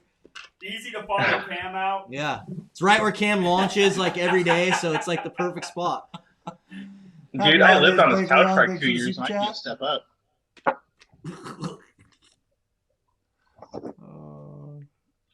Here we go. I'm trying to read the comments. They're going too fast. There's a lot of people, walleye fishermen up in here. 26, my personal best. Caught on a bass jig with a swim bait trailer. That'd be fun. I saw it. Yep. What if I open it and it was just the trimmings of the worms? Yeah, it just got. It's just we all like the 4-inch, so there's just 2-inch pieces. Oh, it's good stuff. A lot of Walleye fish tacos are amazing. They are good. Ask TJ how much he loves them. Oh man. Hold on, time out. On my phone, I don't know what just happened. My phone just said my browser's about to close. Yeah, I like them so much my freaking airway swells up. I love it. My airway swells up. He's allergic to them. You're allergic to walleye? Yeah. That's wild. It's dumb. Is it walleye or is it just like whitefish? It's whitefish. Crazy. No sturgeon? No sturgeon. Yeah, Aren't you? I thought you were allergic to to salmon and steelhead. He can't even touch it. And he loves steelhead fishing. I had a guy who was allergic to it on this. He couldn't touch the skin either. He had to wear gloves when he held the fish up like at Louis Tennis. Yeah. It's like, if I touch this skin, it's like over. My hand falls off. I don't think he said that. He's like, it's bad. All right, Clint, pick a winner. Who's going to win a couple packs of the Addicted Worms here? Who do we got? Who do we got? Who do we got? Oh, my. Well, that's random. There you go. What's his name? What the hell do you even pronounce that? Oh, there he is. Farts are rad. There you go, dude. You won yourself. That's not funny, but it is. But You won yourself some Addicted Steelhead Worms. Shoot us an email to orders@addicted.fishing. Make sure you include your name, your address, and your shipping address, and we'll get it out to you. Oh, my God. TJ, is that really your name, bud? I love how you guys are like fucking 10 What? What's my name? It's funny because it's random enough. All the names you see, you get. Yeah, the one Farts that- are the rad. one that Okay, clicks come on. on. It's just TJ, it's you funny did because some- it's random. Oh, we got another super chat. Here we go. What's he saying? What's he saying? There you go. It's from Jerry Hahn. He says, "I'm getting a new boat, so you won't know I'm following you." Perfect. Do you know Jerry, TJ? Yeah, he's a good dude. Thanks for the super chat, Jerry. He's probably one of Appreciate the. it, man. TJ, you got Go into ahead. some hunting this year, huh? Oh my God! I know. That's what I'm saying. We had to ramp up addicted hunting. I don't know what I'm talking about. It'd be like, I guess it would legitimately be the C squad of addicted hunting. It turns out I talk way too much. Like they don't like it. But They it talk was a when lot you- of fun. The guys you hunt with, he said that he talks too much and they get annoyed. TJ went to my old stomping grounds. Oh, did he go to Wyoming? Wyoming? Yeah, some Wyoming hunting. TJ, did you do see? Wyoming? Did you see? I did pretty well this year, TJ. Boom! That's awesome. Yeah. Got Sean You know, in here actually helped me Euro mount these, but it turned out pretty good. That turned out awesome. I tried to like do the skinning off of the antlers and whatnot, and try to boil it and whatnot. It took like 5 minutes. Say, how much does it cost to get someone to do it? $100. Perfect. I don't want to do this anymore. Sold. Oh, shit, exactly. Rob Burns, thank you so much for the super chat, man. We appreciate it. No, don't talk about that, Brandon Fishes. He just said, let's go shed hunting. Yes. Yes. Absolutely, dude. Oh, I hate April. No. There's no shed hunting. Oh, good. Oh. Spreads COVID. Shed hunting spreads COVID. Bad ocean No, actually, conditions. that didn't spread COVID when things were closed down. You could go shed hunting. I'm going shed, and I was going every day. But if you hold a fishing rod, I didn't listen to. Go I didn't stick. listen to one freaking. Well, I'm kidding, but well, it's outside by yourself, so you know. Fishermen spread it through the gas stations, but the shed hunters didn't. Just throwing it out there. I didn't. Yeah, that's what they say. I went to the one gas station every time. When are you gonna go do some bow hunting for carp? We need to come out there and film that with you. I know you're getting crazy about that. Dude, we have a list of about 1,000 things you guys need to come over here and do, and that's like the top of the list. Yeah, there is a big fat list. I don't even think I've ever even walleye fished with you. What? I'm dead serious. Stop. It's fun. I know, it's crazy. I need to get over there bad. Weren't we talking about wasn't there some Sunday talk going on or something? Yeah, it's too windy, I think, on the 20th. Are you coming up for the thing with Owen? Oh, we did. That's right. That's right. When we trolled, but we had that epic day of steelhead that's fishing. right. And then we trolled the lower river, and we don't know if it was a walleye, but we hooked one that we sure as hell think was a walleye. Salt infused walleye. That would have been so good to eat too. Oh, dude. Salted. I mean, dude, we hooked him way down. Oh, yeah. Way down. I It'd don't be think there's interesting still to no know salt how there, many. though. It'd be interesting to know if there's a bunch of walleye down there. There probably is. You just got to figure them out, huh? Yeah, probably. I mean, they can't. What's it called? They can't really swim in current very well, so they got to get pushed down there at some point. Wash into the ocean, and then they're lost, and they become lingcod. Circle of life. Oh God, that is not what happened. Well, they become lane cod because they get et. Yeah, we really have to So the carp shooting has to be #1 on our list next year to come do. It's so much fun, and I am so bad at it, and you'll get so much confidence watching me shoot. I want to come over and catch some of those giant bass with you. Yeah, that dude. That's a Tyler Miller thing. He's a lot better at that than I am. But we bought that 10-foot boat. I stole that 10-foot boat from a guy just to trade a little fishing info and a trip for it. Yeah, it's killer, dude. We used to spend 2 weeks. I know you have a day job, but I don't care. Come spend 2 weeks out here, and we'll go do all the cool stuff in the world. That's everything. What I'm gonna do. That sounds like a plan. Bass fishing. We got another super chat, Cam. No, it's just Vu trolling us because he's caught so many damn steelhead this year. I'm getting sick and tired of looking at his stupid ass picture. Are you sure it's the same Vu? I'm pretty sure it's the same Vu. Well, better answer his question just in case. Yeah, because it's Tillamook ice cream. grandpa- It's the same Vu. My grandpa gave me a bamboo rod. He says, "Can't wait to try." Okay, can't wait to try it. What's the best method? Whatever you've been doing the last 3 weeks. Really. But thank you for the super chat. But honestly, just shove off. And by the way, good job. I'm jealous. Nice job, dude. Ban Vu. No, don't ban Vu. He's been smashing them. So, He's been smashing them. I saw a comment from a Jeremy asking about trolling Upper Columbia and drift boat. I highly do not recommend that. There's a couple spots above, what dam would that be? Above Wells Dam, you could do it. But man, anything in the current, ooh, woof. Good luck. Don't do that. But yeah, like a Brewster, you could. And that current, man. I mean, just the times I fished with you up there, King of the Reach, stuff like that, watching that water come up and down 10 feet at a time. I mean, it's cooking, man. They crank it sometimes just out of nowhere. Yeah, they have to throw a little audible. We call it the damn guy. Right when we get something figured out, oh, here comes a rush of water. Thanks, dude. I appreciate it. They watch you. Kill He's got me. a fish. Dump it. Dump it.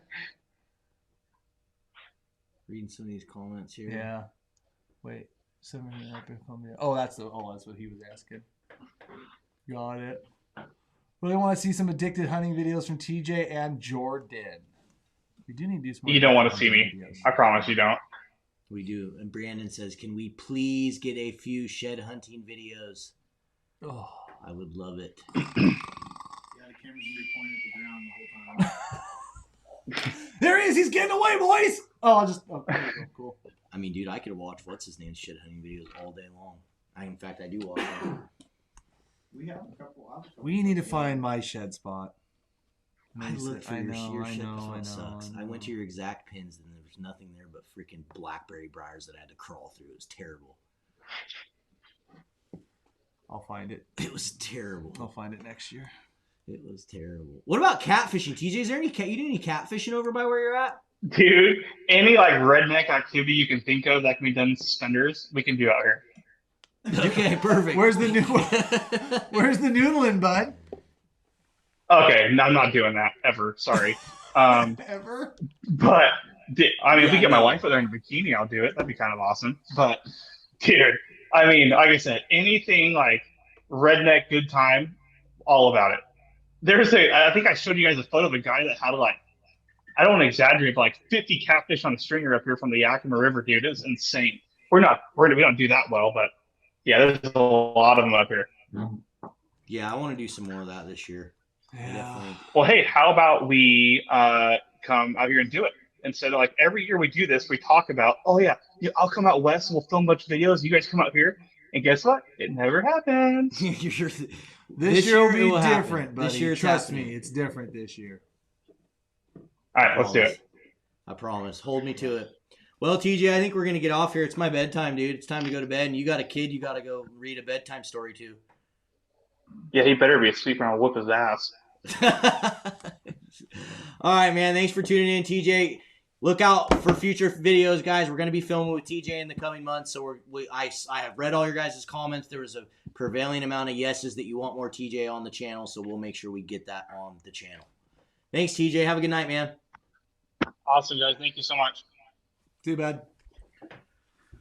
Well, what else, dude? Do we got anything else? Any updates on getting fishing game on the show? You know what, Heritage? That's going to be a good question. I got to figure out how do I want to do that just right. What are you talking about? Getting fishing game on our show. I don't think People ask for that all the time. No, I don't think they'd come on. I don't know how to ask that. Why wouldn't they come on? They do outdoor GPS. They come on Owen's show. Why wouldn't they come on ours? What are they? Owen rails them like the week before too, and then they come on. As I say, what are they talking about though? I'm just kind of curious. Because I'm just terrible on them. Okay, tell you what, guys. I'll reach out to him and we'll get him on here. Cam's just Mr. Like, I don't think anything will happen guy. So that's typically how he approaches life. So I'll figure it out and we'll make it happen. Oh, we'll make it happen. Guaranteed. No, we're not giving away my jacket. Oh, look at that. More kokanee videos. What do you got over there? Some kokanee stuff? Mm-mm. Nope. No kokanee stuff at all. Lies. Nope. Lies. Adam says, I'm with Cam on this one. They ain't coming on. Well, that. We'll see. I literally have emails from them asking to come on. That's why I asked. I mean, of course, we're not going to get like the head of WDFW on here. I'm just but saying, like, there's a lot of people in Fish and Game. Yeah, who do you guys want us to get on? How about that? What's the who at Fish and Game would you like us to get on this show? That's what we want to know. Kevin Gray. A game warden? Do you want a game warden to come on here? Do you want someone who's like a fishery biologist? That'd be kind of fun. Bring one of those guys on here. Let's bring on the guy that ruined Southwest Washington steelhead as we know it. See, that's the tough sell. Like I said, I could find somebody that would come on, but like the ones that I want to come on wouldn't come on. Why? It'd be fun to get them on and have them answer some tough questions. But they won't. You're probably right. But we could at least try. I mean, one of them went fishing with Jordan. Literally booked a trip with him. I think there's a good chance. Oh, what was that super chat? Oh, there we go. Enjoy learning from you guys. I live in Michigan. Do you think the same techniques you use will work here? Will the same baits presentation work with fish coming out of the Great Lakes? Chris, I think that they would. I mean, in my personal opinion, yeah, I think a steelhead's a steelhead. I think you guys out there do things a little different, and a lot of your streams are a lot smaller, little tiny creeks and stuff like that. But I absolutely think our stuff would work out there, and we're going to put it to the test when we go out there. I just think it just has to do with like some of the creeks and rivers, because like I said, we discussed this in the podcast. Like I think it's just a lot of like real small stuff, real which we do fish out here, but that's not 90% of what we do. No. It's 10% of what we Exactly. do versus the other way. So it'll be interesting. Yeah, so we'll be out there, man. Again, like I said, we're going to head out to the Midwest the 22nd through the 28th. This will be the first of many trips that we try to go out there and start exploring. We're excited. Yeah, so we would appreciate it. Maybe they can explain why they make the rules. Fishery biologists. Let's have a transparency conversation. And Heritage, I understand. I get what you're getting at, but the problem is that they're going to we already know a lot of those answers, right? I don't think a lot of these guys are in that much of a bubble to where they don't want to do these programs or they don't want to approach broodstock. I mean, they know they've got to feed orcas. I don't think they like it when they have to put these restrictions on. I think some of them don't. I think some of them do. I think those ones definitely need to be called out. But until we put up a front on the pro broodstocking side of things, who's the ones that are greasing the wheels right now? And it ain't the sportsmen, and it ain't us. So there has to be quite a coalition built before we give them the ammunition and give them the front to put up their sights. So there's a dynamic there. So I don't necessarily want to blow them up and blow them out of the water. So in Southwest Washington, when that whole gene bake thing came around, who started that? Where did that come from? I would be willing to bet that there was some TU in there, and I'd be willing to bet that there was some wild fish advocacy in there. And there was also when that came around, I was like, right, "What in the world is this?" There was a management plan that in each WIRA you had to have a certain amount of basically unmolested wild gene bank is what they call them, gene banks, and those are rivers that they deemed that you couldn't put out of basin non-native stock. Well, if it's a gene bank, why the hell can you not broodstock it? That's what I'm saying. Yeah, right. And I think they can't because of those parameters that were set back in when they started doing the research on that program way ago. But I think that came from wild fish advocacy groups and people looking at that stuff because the science has changed now. You can't irrefute it anymore. Mm-hmm. That pendulum swung that way. They said, "Oh, we need gene banks. We need to close the hatchery fish," and then it was "Oh, well, this isn't really working. What they've said is going to happen isn't happening." Henceforth, Clackamas study, and basically, okay, now these other state streams are sucking, but now the only ones that are doing good are some of these broodstock programs because of all those reasons why those fish biologists are going to come here and tell you why it's bad. Mm-hmm. It's okay, so maybe let's bring that pendulum back to the middle and do something about it. Exactly. So 100%. Like I said, I think we're just we're over that hump now. And so like I said, I don't want to bring them on here and just beat them up. But at the same time, it's we need to have a big enough front on our end. The sports need to do our due diligence and our job. I don't think we beat them up. I think there's a lot of questions that we could ask that would just, and more than anything, well, I mean, for instance, a lot of the answers. Put Jonathan Gass's comment. Scroll back up a little bit, and there you go. Jonathan, thanks for tuning in from Iraq, man. Appreciate you. Thanks for the support. Hope you're doing all right out there, man. Appreciate it. But watching from Iraq, internet's so cool. Yeah, internet is so cool.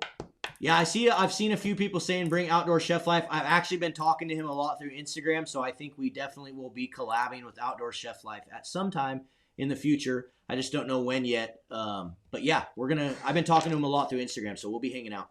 Yeah, right, Randy. I mean, and let's be honest, so going back to that fisheries thing, it's a lot easier. Like I said, when the state had management plans, we wrote a letter involving the HSRG and we sent it in on behalf of Hatchery and Wild Coexist. I signed it, and you read about the 4 management plans they had for your river. Mm-hmm. And the takeaway was basically if they put some hatchery fish in there, they would potentially lose 4 spawning pairs of wild fish, but that would put 100 extra fish into the gravel and 350 extra fish in Sportsman's Bucket, and we wouldn't lose the wild fish. But they chose that other management decision. So like I said, there was a lot of anglers on that group that sat there and fought that. And I've talked to all of them, and they fought hard. They tried. Yeah. I think they just lost. I think because if you have the wild fish advocacy behind the state saying, don't do anything. What I mean by don't do anything, don't fund it. Don't spend your resources on it. Don't spend your time on it. And the state's in a position where budgets are being cut. It costs them money to do these programs, stuff like that. What would you do if you were running the state programs? What would you do? you wouldn't do them. You'd be like, well, I don't have to fight this lawsuit. Well, I don't have to plant 200,000 fish here. Well, I don't have to, so we're not going to do it. That's our management decision. And then you end up where we're at. And like I said, I'm not going to say all hatchery fish are good though too, guys. There's a big realization, like people think that a lot of this hatchery law coexist means just like throw all the hatchery fish you can everywhere, and it's not necessarily the case. You got to do it smartly. Yeah. You got to do it right. You got to do it with the programs that have proven successful and how they've done it. So there's a little bit of give and take there. But there you go. So yeah, I don't know. I don't know what to do there. Good answer. Isaac Reynolds, I've seen that question a lot. There will be at some point. We've been working on stuff. We've been testing stuff. We've been looking at things. We've been doing lots of things in that manner. So we will see. I'm not saying it's coming out soon, but we're working on it, man. Scott, yep, Jordan got a new raft. He got an Air 36 Double D. It's pretty sick. Well, guys, I think we're going to start to freaking... Yeah, I'm gassed. Yeah, me too. I'm tired. Tired of talking. I'm going to go to bed. Appreciate you guys in here with us, though. Thanks so much for tuning in. What are we going to do next week? What are we going to talk about? I think we need to get some technique stuff back in. I think we need to run down a lot of this float fishing for these guys again. What do you think? Why don't we let them pick? If you guys had one topic for steelhead, you guys wanted us to talk about something steelhead. It could be float fishing, it could be beads, it could be spoons, it could be spinners. What do you guys want us to talk about next week for steelhead fishing? And we're just going to let you pick the topic. Bank fishing for steelhead. That's a good one. Plug fishing steelhead, steelhead techniques. All things float fishing. Spoons. Oh, yeah, saw the spoon Holy there. crap, plug. I don't know. Yeah, there's a sportsman show this year. They've pushed it back to March 22nd or something, or March 24th. I can't remember the exact dates. We did get a booth. We have a lot smaller booth. We're just going to wait and see what happens and see where the world's at in March. Seen a lot of bank fishing for steelhead. Seen that probably 30 times already. Beads, spoon spinners, bank spoon fishing, floats, drift fishing, jig versus beads. A lot of float fishing stuff, Cam. Lots of bank and float. Mm-hmm. Beginner's guides. Trolling for hot chicks. No. A time in my life. There was a time in my life where I was doing that. I was hooking up. Clubbing sea lion show. I was hooking up a lot of them. Clubbing the sea lion show. Fish on, baby!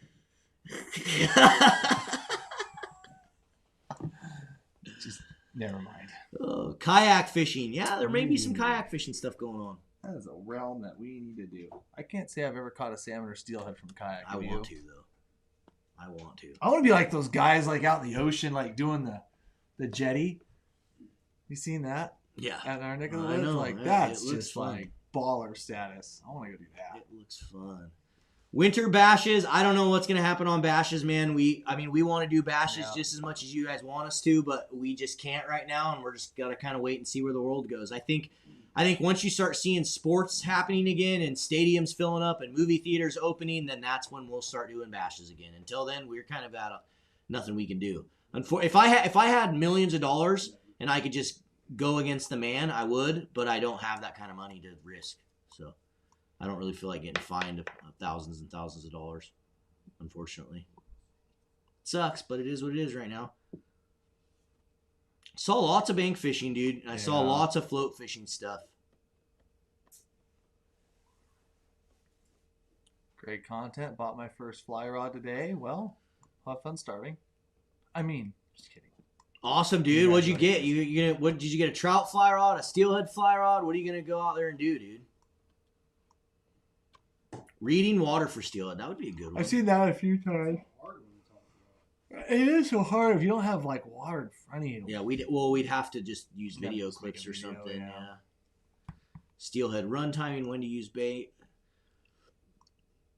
The old field and stream. I mean, it's no question bank fishing and then float fishing second. So I think it'd be I mean, if you guys want, what we could do is we could go in all in depth. We will have Jordan back next week. So I know you guys have been asking where he's at. He's actually off filming a little 3-day mini camping series that we're going to have on our YouTube channel very soon. So that's what he's off doing. But yeah, I think what we'll do is we'll go in just all super in-depth float fishing next week. We'll try to have a bead rod. We'll try to have a worm rod, a jig rod. We'll talk just super in-depth with gear and float fishing and different float presentations as well. You know, just random ones that are kind of some off-the-wall kind of stuff. And then we'll try to give some bank fishing tips as well on top of that as it pertains to float fishing. So that's what we're going to do next week. You guys decided it. We let you vote on it, and that was definitely the majority of the comments. You know, I saw a few people saying that bank fishing they don't like, but there'll still be a lot of good information in there for you to cover or for you to learn. Oh, I forgot about that. Yeah, Steven, yeah, I hear you, dude. It's fun. It's fun. And if you are bank fishing, a lot of you guys have been hammering me and messaging me. I've gotten tons of people saying they want these things back in stock. The addicted landing nets are back in stock on our website. This is them. If you are a bank fisherman, if you are a boat fisherman, it does not matter. What these nets help you do is land a steelhead carefully and better, less stress on the fish. This is a nylon knotless net. Doesn't take any slime off the fish, and it cradles the steelhead. What it does when you get the fish in there, and as soon as you go like this, because it's lengthwise like a steelhead and it closes like a fish, what it does is it cradles that fish, and for some reason it just really relaxes the fish. It puts it in a state of it feels okay. You know, instead of a hoop that they can roll and twist and spin around in, it's weird. You close it up and they might do it. They'll thrash a little bit. Just goddamn wild steelhead. But what will happen is they'll do that, and it just almost seems like they almost feel like that stuff on their fins or something that they know. They're like, oh crap. And they just stop moving. I mean, if you've landed 1 million fish on a hoop net, you've landed 1 million fish on that. You cannot tell me that that's not better for them. No, and here's the thing. I'm gonna cut Cam off real quick because I know we're gonna see it, and I see it every year. I see all the idiot trolls and haters. This net is not easy to use. We don't use it because it's easy. No. We also do not sell this net so we can make a ton of money. We make damn near nothing on this net. The reason these are handmade, hand carved, hand varnished, laser etched. We make these things and we make them quality and nice to educate and help you guys treat these wild fish that are constantly being attacked from every damn level with care and hopefully teach, future generations of anglers that these fish need to be, if we want to continue to fish for them, we need to take care of them. We need to leave them in the water. We need to keep them in things like this, not drag them up on the bank, drag them up on the rocks. So that's why we made this net. That is the purpose of it. I'm not going to tell you it's the easiest thing in the world because it's not. It's not. It takes you know what it takes practice. It takes some practice. Honestly, don't bust it out on your buddy's 20-pounder first time. No. We did some things to kind of make it easier for you guys in new recent variations. We have some weights in the front of the net, so that way when you go to initially do your first dip, because basically what you'll do, guys, is when you're bringing the steelhead to the bank, or to the, you're standing probably, I like to get in a couple feet of water, so you just maybe your knees or just your shins are covered. And then what you're going to do is have your buddy, you want your buddy to drag the fish. On top of the cooler. You want your buddy to drag the fish into the net. You don't want to try to scoop the fish, because if you try to do that, 9 times out of 10, you're gonna mess it up. You're going to lose your buddy's trophy. So what you want to do is get this net in the water, so those weights that you see on the front of the net are submerged, and then you're going to have your buddy drag the fish. They almost need to slide into the net, and then you almost just put it up around them and close it. Like I said, if you try to scoop and do these lifts, I mean, we've got some great outtakes of us doing that over the years, and it generally doesn't work out as well as you think. Exactly. So there you guys have it. I got so many messages, and I always get hammered because we don't have these in stock. Again, they're super expensive to make, and yeah, we just gotta do them in batches. Yeah, they are not cheap. They're all handmade, and so we do everything we can to try to keep them in stock. But now we got some in stock. So if you want one of these, if your friend wants one, they're on our website. Buy them if you want. If you don't want to buy them, I don't care. Either way. Drift boat technique in depth. You should if you catch wild steelhead on the bank. We appreciate it for the $15 super chat. We gotta make some videos on that. And then with you, when you're floating down the raft, you know, a lot of times, like even when you're fishing, you'll hook the fish, you'll jump out, or your client will jump out. And the thing that I always hear tons of guides, and I get a lot of fishing guides buying these things from us, because it makes for a great opportunity to get a really good picture of your catch. And, you know, and people think pictures are dumb and whatever, and it's like, oh, you should. But you know what? If I can take a first time steelhead angler, put him on a fish, have him get out, have him catch that fish, have him like close a net, have him like touch the fish, feel the fish, get a great picture with the fish. Like, they've just become one of our advocates for life. Like that's an important piece, especially on fish that we're not killing. Yeah. So like I think it's important as hell. I think we need to bring more of those people into it, and that does make it easier, because the other thing too is it floats. So like I tell people, just grab the tail, you're going to drop the net, you're going to hold the tail, he's going to close the net, he's going to drop it, put his hand on his belly. It's just very quick right there. Everything's on the water line. You're not bringing the fish up over the rocks, the hoop net, the fish ain't twirling around it. Don't bring the fish. I hate these pictures. I see them all damn winter long. Yeah. Do not bring the fish into your drift boat and sit there and hold the fish this way into your drift boat, because we all know fish love to flop. We all know they love to take off and get all excited when you're holding them. And what's going to happen is you're going to drop the fish inside your drift boat or in your raft. It's going to flop around. It's just a bad recipe. Right. And then the other thing you do is when it's time to let it go, it's just, you got it, gone. And the fish is gone out of there. So they're pretty awesome guys. But again, get them if you want. They're on the website. Yep.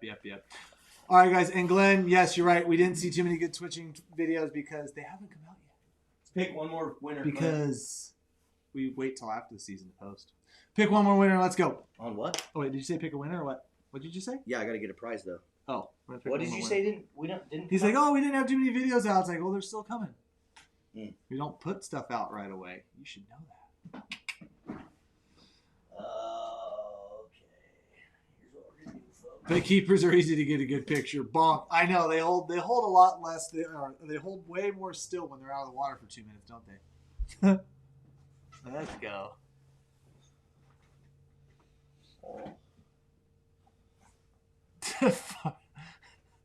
All right, guys, we're going to do some Addicted Steelhead Blend Super Gel, and we're going to give away a Band Cormorant sticker as well. And the fish.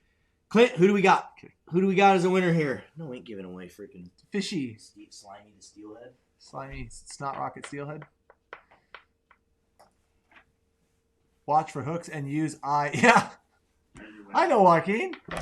Yeah.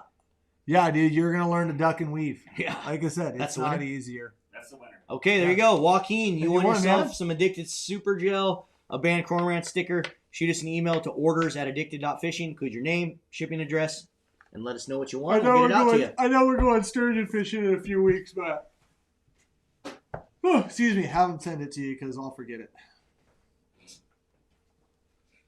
All right, guys. Yeah. I think that's it. Put a bow for on the it. night. Put a bow on it.